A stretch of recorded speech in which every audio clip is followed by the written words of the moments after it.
Hi folks, today I want to talk about the exciting lens coming from Sony, the 24-70mm 2.0 GM lens that will be announced very soon, this summer, latest in late summer. And I got some additional info through another source, a Japanese YouTuber. I don't know how reliable he is, but he claims to know a couple of specs that I want to discuss today. But before we do so, a quick reminder to subscribe to the channel, hit the notification button to not miss any of the upcoming rumors. At the beginning of this year, I told you that after the ZV-Gen 2 launch and after the 85 1.4 GM2 launch, we will get a new 24-70mm 2.0 GM lens.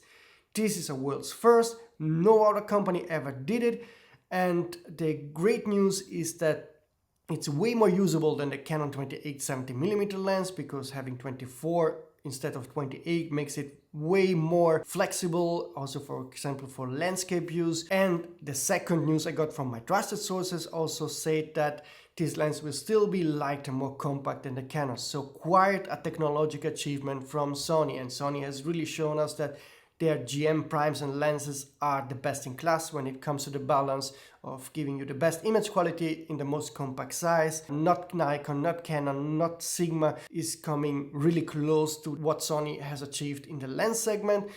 So in my opinion, the strength of the Sony systems are the lenses and the sensors, while Canon, Nikon and other manufacturers are probably stronger in some other aspects, like for example usability and design. Not always, but in some areas, and I hope that Sony will catch up also in that area. But today I want to talk about that exciting 24-70mm GM that is definitely coming soon. Two trusted sources told me, yes, it's coming 2024, mid-2024. I hope that within the next couple of weeks I will be able to get the exact announcement date. If you happen to know some more info about this lens, you can always contact me using that contact form on sonyalpha.com or using the email address. I would much appreciate if you can share what you heard.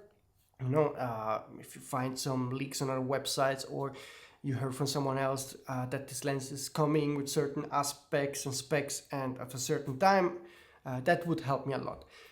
Now, moving on to the news of today.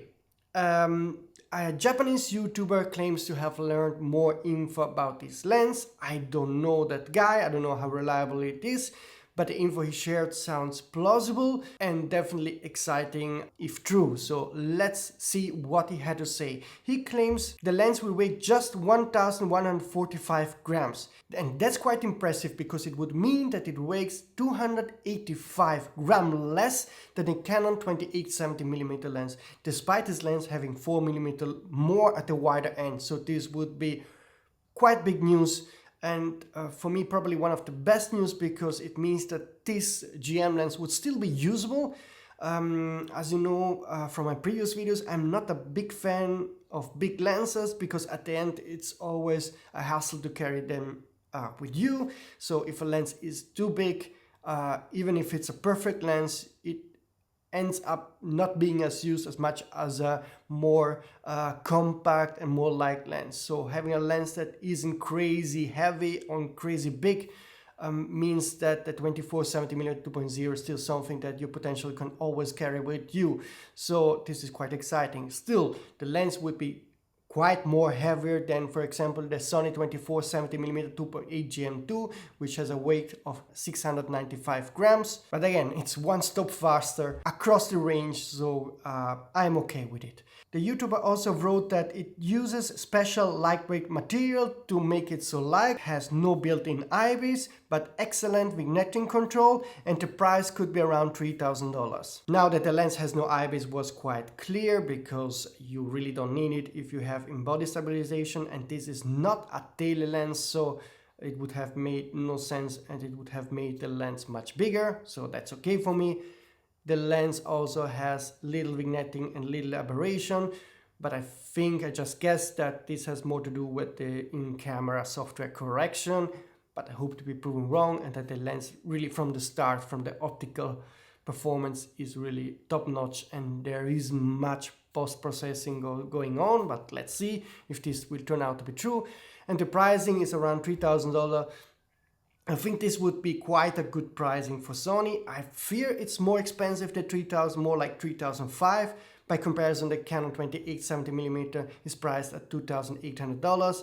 So knowing Sony, I think it's more closer to $3,500 than $3,000, but I hope to be proven wrong. And if it's $3,000, I think it's a definitely good price for a lens like this. Now, that's all the YouTuber told us in this tweet, so I don't know if it's reliable or not, but I hope that in next weeks he can add more details, and I will keep you up to date if I'm able to get some more info through that YouTuber or through my sources. But definitely I'm 100% sure we are getting this lens, and I already got information about what's coming after that lens. So in my next videos I will also talk about what Sony plans to do in September, October, November. There will be quite some expensive new high-end gear, so that's for sure. Cameras and lenses, so quite exciting. If you don't want to miss any of the upcoming rumors, again, subscribe to the channel if you haven't done it so far. If you have some news or rumors to share, not only for Sony but about all manufacturers, you can contact me using the email address I will also put in the description box below. There will be also a link to the anonymous contact box on sonyalpha.com. Please use at least a sort of nickname that I can recognize in future, so that I know who you are and I can know how reliable and consistent you are when sharing your news and rumors. And if you like what I'm doing, I would appreciate if you would like this video to help in the YouTube algorithm. Again, subscribe if you haven't done it so far. And see you soon for the next rumors, not only about Sony but also about Canon, Nikon, Panasonic. There's much to talk about, and the second half of the year will be more exciting for all manufacturers compared to the first half of the year. So see you soon.